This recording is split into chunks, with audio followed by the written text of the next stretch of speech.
বানৰ তাণ্ডৱ অব্যাহত আছে। দুদিন ধৰি কৃত্ৰিম বানৰ কবলত আছে গুৱাহাটীও। আজিও বুৰি আছে ৰুক্মিণী গাঁও, হাতীগাঁও, সিজুবাৰী। ৱায়াৰলেছত ৰাজপথতো একাঠু পৰ্যন্ত পানী। ৰুক্মিণী গাঁৱৰ ৰাজপথত চলিল SDRFৰ নাও। মঙলবাৰৰ পৰা মহানগৰীত দি আছে নেৰানেপেৰা বৰষুণ। নেৰানেপেৰা বৰষুণৰ বাবে জমৰ যাতনা গুৱাহাটীবাসীৰ। পানীৰ বাবে সময়মতে বিদ্যালয়লৈ যাব পৰা নাই শিক্ষাৰ্থী। ৰুক্মিণী গাঁৱত আজিও হাহাকাৰ অৱস্থা। হঠাৎ পানীৰ ঢল আহিছে ৰুক্মিণী গাঁৱলৈ। মঙলবাৰৰ পৰা মুখলধাৰ বৰষুণ। কি হাতীগাঁও, কি সিজুবাৰী, কি ৱায়াৰলেছ, কি অনিল নগৰ, নবীন নগৰ, কি ৰুক্মিণী গাঁও, ৰুক্মিণী নগৰ, সকলোতে এতিয়া পানী। আমাৰ সতীৰ্থ দীপাংকৰ দাসৰ সৈতে আমি পোনপটীয়া সম্প্ৰচাৰত সংযুক্ত হৈছোঁ। সম্ভৱতঃ ৰুক্মিণী গাঁৱত আছে দীপাংকৰ, আপুনি আকৌ সেই হাহাকাৰ অৱস্থা, পানীত কক বকাবলগীয়া হৈছে ৰুক্মিণী গাঁৱৰ জনতাই আজিও। এইখন এখন বাস্তৱ ছবি জয়ন্ত, যে বৰষুণ যাক আহিব, আমি দৌৰি আহিম, বানপানীৰ ছবি দেখুৱাম। আৰু একেদৰে মোৰ লগত অঞ্জন আছে, অঞ্জন ডেকা। আৰু অঞ্জন ডেকাই মই এই মুহূৰ্তত SDRFৰ এখন নৌকাত উপস্থিত আছোঁ আৰু এইদৰে নৌকা বিহাৰ কৰিছোঁ গুৱাহাটী মহানগৰীৰ মাজমজিয়াত। ৰুক্মিণী গাঁৱত আছোঁ আৰু ৰুক্মিণী গাঁৱৰ সদাব্যস্ত যিটো ৰাজপথ, সেয়া আজি নদীলৈ ৰূপান্তৰিত হৈছে। এয়া চাওক, এই মুহূৰ্তত যিটো পৰিৱেশ মই পোনপটীয়া সম্প্ৰচাৰ এই মুহূৰ্তত News18 অসম নৰ্থ ইষ্টৰ দৰ্শকসকলক দেখুৱাই আছোঁ। এয়া হৈছে ৰুক্মিণী গাঁৱৰ সদাব্যস্ত ৰাজপথ, য'ৰ ভিতৰত কেইবাখনো শিক্ষানুষ্ঠান আছে, কেইবাটাও অফিচ কাছাৰী আছে। কিন্তু সেই ধৰণৰ পৰিৱেশৰ মাজতেই কিন্তু আজি যেন হঠাৎ আকস্মিকভাৱে অহা বৰষুণ জাকৰ পিছতেই আকস্মিকভাৱে গোটেই প্ৰক্ৰিয়াটো বন্ধ হৈ পৰিছে। মানুহ ঘৰৰ ভিতৰত আবদ্ধ হৈ আছে। মাজে মাজে দুই এটা ফোন SDRFলৈ আহিছে আৰু তেওঁলোকে উদ্ধাৰ কৰিবলৈ তেওঁলোকে ভিতৰলৈ এইদৰে যাত্ৰা কৰিছে। আৰু সেই যাত্ৰা পথৰে আমি সংগী হৈছোঁ। আৰু গোটেই প্ৰক্ৰিয়াটোৰ মাজত কিন্তু আমি এই কথাটো ক'বই লাগিব যে দিছপুৰ, ৰাজধানী চহৰ দিছপুৰ, গুৱাহাটী মহানগৰীত দিছপুৰৰ এগৰাকী জনপ্ৰতিনিধি আছে, বা আমি জানো দিছপুৰ বা গুৱাহাটী সন্মানীয় লোকসভা সমষ্টিটোৰ এগৰাকী সাংসদ আছে। কিন্তু তেওঁলোকৰ কিন্তু কোনো কাণসাৰ নাই। আমি যদি মোৰ খুব দূৰ সম্ভৱতঃ মনত আছে যে আমি প্ৰায় 7-10টা দিন ধৰি আমি বানপানীৰ গুৱাহাটীৰ বাতৰি সম্প্ৰচাৰ কৰি আছোঁ। কিন্তু তেনে মুহূৰ্তত কিন্তু গুৱাহাটী মহানগৰীৰ সাংসদগৰাকী নিৰুদ্দেশ হৈ থকা বুলিও বহুজনে অভিযোগ উত্থাপন কৰিছে। যিগৰাকী জনপ্ৰতিনিধিয়ে ভোটৰ সময়ত তেওঁ জনসাধাৰণৰ কাষলৈ আহে, কিন্তু সেইগৰাকী জনপ্ৰতিনিধি কিন্তু আজিৰ দিনত কিন্তু বান্যায়তৰ ওচৰত তেওঁক উপস্থিত আমি দেখিবলৈ পোৱা নাই। এখন ৰিক্সা দেখিছোঁ আমি। অঞ্জনে যদি অলপ কেমেৰাটো জুম কৰে তেতিয়াহ'লে আমি দেখিবলৈ সক্ষম হ'ম যে এখন ৰিক্সাৰ জৰিয়তে ভিতৰত থকা লোকক বাহিৰলৈ লৈ অহা হৈছে। দুগুণ তেওঁলোকে টকা দিবলগীয়া হৈছে। তাৰ লগে লগে এখন চাইকেল আমি দেখিছোঁ। চাইকেলখনত হয়তো তেওঁ মৎস্য ব্যৱসায়, মাছ বেপাৰ কৰি তেওঁ পৰিয়াল নিৰ্বাহ কৰে। আৰু ঠিক তেনেদৰে এই যিটো বন্যাৰ যিটো অঞ্চল বা এই যিখিনি বানপানীত ডুবি থকা অঞ্চলৰ মাজতো তেওঁ আজি মাছ বিক্ৰী কৰিবলৈ এইদৰে তেওঁ দিনটোৰ বাবে আগবাঢ়ি আহিছে। কিন্তু কেমেৰা দেখিছে দুগৰাকী হয়তো যুৱতী উঠি আহিছে। তেওঁলোকে হয়তো কোনোবা কাৰ্যালয়ত তেওঁলোক কৰ্মৰত, কিন্তু তেওঁলোকে লাজতে মুখখন লুকাইছে। কাৰণ তেওঁলোকে ইয়াতে হয়তো থাকে, তেওঁলোকৰ লাজ লাগে, কাৰণ এজাক বৰষুণ দিলে এই ঠাইত পানী হয়। গতিকে মুখখন কিছু লুকুৱাৰ বাবে তেওঁলোকে প্ৰয়াস এটা তেওঁলোকে চেষ্টা চলাইছে। একেদৰে ৰিক্সাত তেওঁলোকে দুগুণ পইচা দি তেওঁলোকে বাহিৰলৈ ওলাই যাবৰ বাবে চেষ্টা কৰিছে। কিমান পানী আছে ভিতৰত? বেছি আছে ন? আৰু এগৰাকী মাছ ব্যৱসায়ী, তেওঁৰ সৈতে আমি দূৰৰ পৰাই কিছু কথা বাৰ্তা হৈছোঁ। আৰু তেওঁ স্পষ্টভাৱে জনাইছে যে ভিতৰত যথেষ্টখিনি পানী। আৰু আমি জানো যে ৰুক্মিণী গাঁৱত যেতিয়াই পানী হয় তেতিয়াই দিছপুৰৰ যিটো জৰুৰীকালীন বিভাগৰ বা আপতকালীন বিভাগৰ যিটো কাৰ্যালয় আছে তাৰ পৰা SDRFৰ লোকসকল আহে, অগ্নিনিৰ্বাপক বাহিনীৰ লোকসকল আহে। আৰু তেওঁলোকে যথেষ্টখিনি কষ্ট কৰি আছে। দুৰ্গতসকলৰ কাষত তেওঁলোকে অহৰহ তেওঁলোকে থিয় দিছে। কিন্তু আমি News18 অসম নৰ্থ ইষ্টৰ আমি ইয়াৰ পূৰ্বৰ বুলেটিনসমূহত দেখুৱাইছোঁ যে গুৱাহাটী মহানগৰী কিদৰে আজিৰ দিনত ঠাই বিশেষে পানী হৈছে, গুৱাহাটী মহানগৰবাসী আবদ্ধ হৈ থাকিবলগীয়া এটা পৰিৱেশ হৈছে। কিন্তু আমি যিমানেই ভিতৰলৈ সোমাই আহিছোঁ ৰুক্মিণী গাঁৱৰ ভিতৰুৱা অঞ্চলত, কিন্তু এই পৰিৱেশসমূহ আমি দেখিছোঁ যে খুব দুখ লগা এটা পৰিৱেশ। কিন্তু এই ঠাইত এই যিটো পোষ্ট আপুনি অঞ্জন দেখুৱাওক, এই যিটো আমি লাইনৰ বা বিদ্যুতৰ যিটো খুঁটা, এই খুঁটাটোত কিন্তু আমি এটা সপ্তাহ পূৰ্বে যেতিয়া ইয়াত বানপানী হৈছিল তেতিয়া আহিছিলোঁ। ইয়াত এখন বেনাৰ জিলিকি আছিল। বেনাৰখনত হাতযোৰ কৰি দিছপুৰ সমষ্টিৰ বিধায়কগৰাকীয়ে ইয়াত তেওঁ ভোট দিয়াৰ সময়ত, ভোটৰ সময়ত তেওঁৰ এখন বেনাৰ জিলিকি আছিল। তাত আমি খুব সুন্দৰ এটা মিচিকীয়া হাঁহিৰে আমি প্ৰদ্যুৎ বৰদলৈক দেখিছিলোঁ। গতিকে সেই ফটোখন বা সেই বেনাৰখন কিন্তু এই মুহূৰ্তত মই ইয়াত দেখিবলৈ সক্ষম হোৱা নাই। এয়া আমি আন এটা ঘৰ দেখুৱাইছোঁ, বাসগৃহ, যি বাসগৃহটোৰ ভিতৰত পানী সোমাইছে, হাহাকাৰ কৰিবলগীয়া হৈছে বন্যাৰ্তই। গতিকে উজনি অসমত বান বিভীষিকাময় পৰিৱেশ, তাৰে মাজত আজি জে পি নাড্ডা আহিব, বান পৰিস্থিতি বুজ ল'ব, কিন্তু গুৱাহাটী মহানগৰীৰ পৰিৱেশটো আমি নেদেখাকৈ থাকিব নোৱাৰোঁ, কাৰণ খুব দুখ লগা পৰিৱেশ।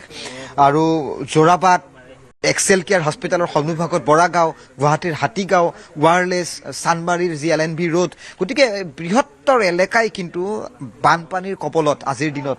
গতিকে অঞ্জন আপুনি দেখুৱাওক, আমি ৰাজপথত এই মুহূৰ্তত মানুহ নেদেখোঁ, দুই এজন যদিও দেখিছোঁ তেতিয়াহ'লে তেওঁলোকৰ একঁকাল পৰ্যন্ত পানী, তেওঁলোকে পানীত খুপি খুপি মেনহোল, যি উন্মুক্ত কিছু মেনহোল আছে, মেনহোলৰ মাজেৰে তেওঁলোকে এই মুহূৰ্তত যাতায়াত আৰম্ভ কৰিছে।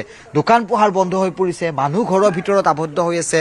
গতিকে এই পৰিৱেশৰ সৈতে তেওঁলোকে মোকাবিলা কৰাৰ বাবে এক প্ৰকাৰ তেওঁলোক অভ্যস্ত, কিন্তু অভ্যস্ত হৈ থকা পৰিৱেশটোৰ পৰা কেতিয়া তেওঁলোকে মুকলি হ'ব, কেতিয়া তেওঁলোকে স্বাভাৱিক জীৱনলৈ উভতি আহিব? কাৰণ বাৰিষাৰ সময়, গুৱাহাটীৰ অনিল নগৰ, নবীন নগৰ, ৰাজকোট ৰোড আমি দেখুৱাইছোঁ তাত কি ধৰণৰ হাহাকাৰময় পৰিস্থিতি।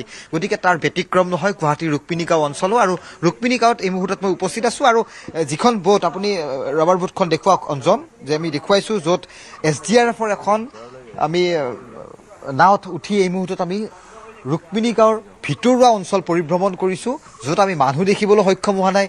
ৰাজপথৰ দুইপাৰে দোকান দেখিছোঁ, দোকানসমূহ আজিৰ দিনত বন্ধ হৈ পৰিছে। গতিকে এই পৰিৱেশটোৱে কিন্তু জনপ্ৰতিনিধি বা চৰকাৰ প্ৰশাসনক কিন্তু গা লৰাব পাৰে নে নোৱাৰে, বাৰে বাৰে সেই ধৰণৰ প্ৰশ্নসমূহ আমি কৰোঁ, কিন্তু তাৰ কোনো পৰিৱৰ্তনৰ ছবিখন কিন্তু আজিৰ দিনতো কিন্তু আমি দেখিবলৈ বা আমি উপলব্ধি কৰিবলৈ কিন্তু সক্ষম হোৱা নাই। জয়ন্ত। দীপাংকৰ, আপুনি দোকান পোহাৰ সকলো দৃশ্য দেখুৱাইছে এইখিনি মুহূৰ্তত। গতিকে এই বান গাঁথা, এইসকল ভুক্তভোগী কৃত্ৰিম বানত আক্ৰান্ত মহানগৰবাসীয়ে এই বান গাঁথা আৰু কিমান গাব, এই বান গাঁথা চৰকাৰে শুনিবনে নাই, এয়াও হৈছে এতিয়া ডাঙৰ প্ৰশ্ন। আপুনি দেখুৱাই গৈছে দৃশ্য ৰুক্মিণী গাঁৱৰ, প্ৰতিটো বান, প্ৰতিটো কৃত্ৰিম বানত কি অৱস্থাৰ সৃষ্টি হয়।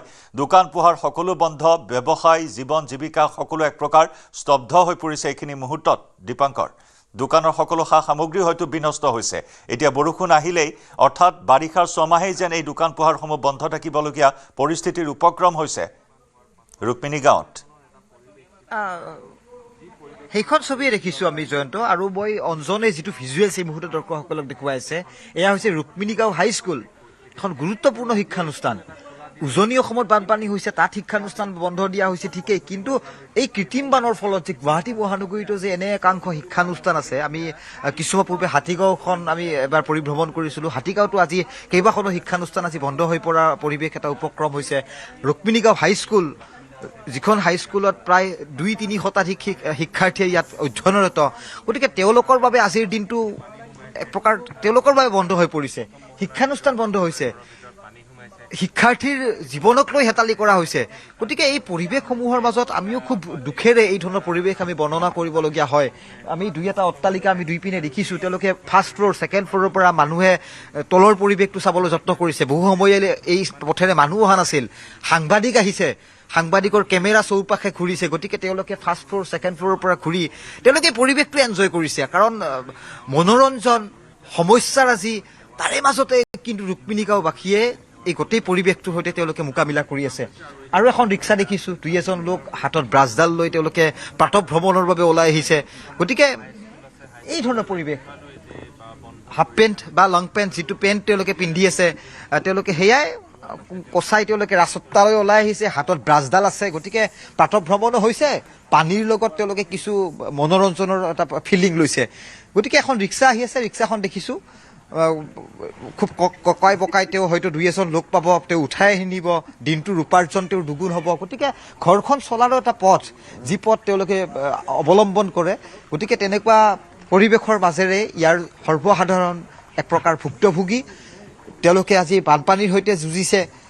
সমীপতে দিছপুৰ, ৰাজধানী জনতা ভৱন, মিনিষ্টাৰ কলনী, মুখ্যমন্ত্ৰীগৰাকীৰ ঘৰ, জলসিঞ্চন বিভাগ বা আপুনি যিকেইটা ব্যাগুম বিভাগ আছে, যিকেইটা বিভাগেই গুৱাহাটীৰ বান পৰিস্থিতিৰ সৈতে তেওঁলোকে মোকাবিলা কৰে। গতিকে তেওঁলোকে এই ধৰণৰ পৰিস্থিতি উপলব্ধি কৰা উচিত, কাৰণ আমি সাংবাদিক হিচাপে এই ধৰণৰ দুৰ্গম এলেকালৈ আহোঁ, আমি কেমেৰাৰে আমি ভিজুৱেলছসমূহ দৰ্শকসকলক দেখুৱাওঁ, কিন্তু জনপ্ৰতিনিধি, বিশেষকৈ মই প্ৰদ্যুৎ বৰদলৈ মহাশয় আৰু গুৱাহাটী সন্মানীয় লোকসভা সমষ্টিৰ যিগৰাকী সাংসদ বিজুলী কলিতা মেধি, তেওঁলোকক উদ্দেশ্যে ক'ব বিচাৰিছোঁ যে আপোনালোকে এবাৰ আহক, এই বন্যাৰ্থসকলৰ খবৰ লওক, কাৰণ তেওঁলোকে বহু কষ্ট কৰি এই পৰিৱেশৰ সৈতে তেওঁলোকে মোকাবিলা কৰিছে। দাদা, কিমান পানী আগত?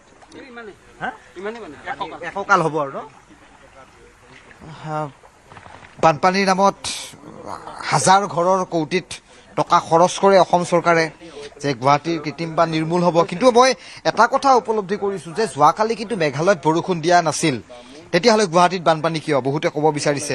বহু ঠাইত কিন্তু আজিৰ দিনত বানপানীও নাই, কিন্তু ঠাই বিশেষ কিন্তু গুৱাহাটীৰ যিসমূহ এলেকাৰ নলা নৰ্দমাসমূহৰ এটা পৰিৱেশ, গতিকে সেই পৰিৱেশসমূহ এই মুহূৰ্তত আমি উপলব্ধি কৰিছোঁ। মই ভাগ্যৱান জয়ন্ত যে মই বিধায়কগৰাকীৰ এখন পোষ্টাৰ পাইছোঁ এই মুহূৰ্তত দেখা, যে য'ত দেখিছোঁ পদুম ফুলৰ চিহ্ন, ভাৰতীয় জনতা পাৰ্টীৰ দিছপুৰৰ মনোনীত প্ৰাৰ্থীগৰাকী আছিল প্ৰদ্যুৎ বৰদলৈ। তেওঁ ইয়াত হাতযোৰ কৰা নাই, তেওঁ খুব এখন সুন্দৰ পজ দিছে আৰু পজৰ সৈতে তেওঁ সেই বেনাৰখনত এই মুহূৰ্তত জিলিকি আছে। গতিকে বিধায়কৰ ফটো জিলিকি আছে, ভোট হৈ গ'ল, তেওঁ আজি দিছপুৰ সমষ্টি দখল কৰিবলৈ সক্ষম হ'ল, কিন্তু তাৰ পিছত বাস্তৱ ছবিখন কি হ'ল? বানমুক্ত গুৱাহাটীৰ যি ধৰণৰ শ্লোগান দিয়া হৈছিল, সেই শ্লোগান আজি ক'ত গ'ল?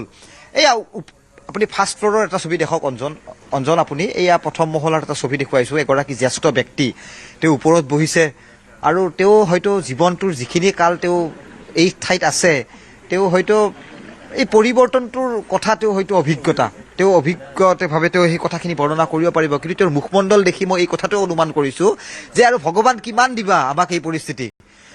দেখুৱাওক প্ৰদ্যুৎ বৰদলৈৰ ফটোখন এবাৰ, ফটোখন জিলিকি আছে। আমি যদি কালি পৰহিলৈ বানপানী হয় তেতিয়াহ'লে যদি আমি ইয়ালৈ আহোঁ, তেতিয়া এই ফটোখন আমি ইয়াত দেখিবলৈ সক্ষম নহওঁ, কাৰণ ইয়াৰ পূৰ্বে মই 2-3টা খুঁটাত মোৰ চকু পৰিছিল, তাত কিন্তু বেনাৰকেইখন নাই। গতিকে এখন বেনাৰ হয়তো লুকাই কিবা প্ৰকাৰে ইয়াত আছিল, বেনাৰখন মোৰ চকুত পৰিছে, অঞ্জনে কেমেৰাৰে দেখুৱাইছে। গতিকে এয়া হৈছে ৰুক্মিণী গাঁৱৰ আজিৰ দিনৰ বাস্তৱ ছবি। ইয়াৰ পিছৰ সময়ত আমি আন এটা প্ৰান্তলৈ যাম, তাৰ পৰা পৰিৱেশসমূহ জয়ন্তক দেখুৱাম। নিশ্চয় দীপাংকৰ, ধন্যবাদ জ্ঞাপন কৰিছোঁ আপোনাক।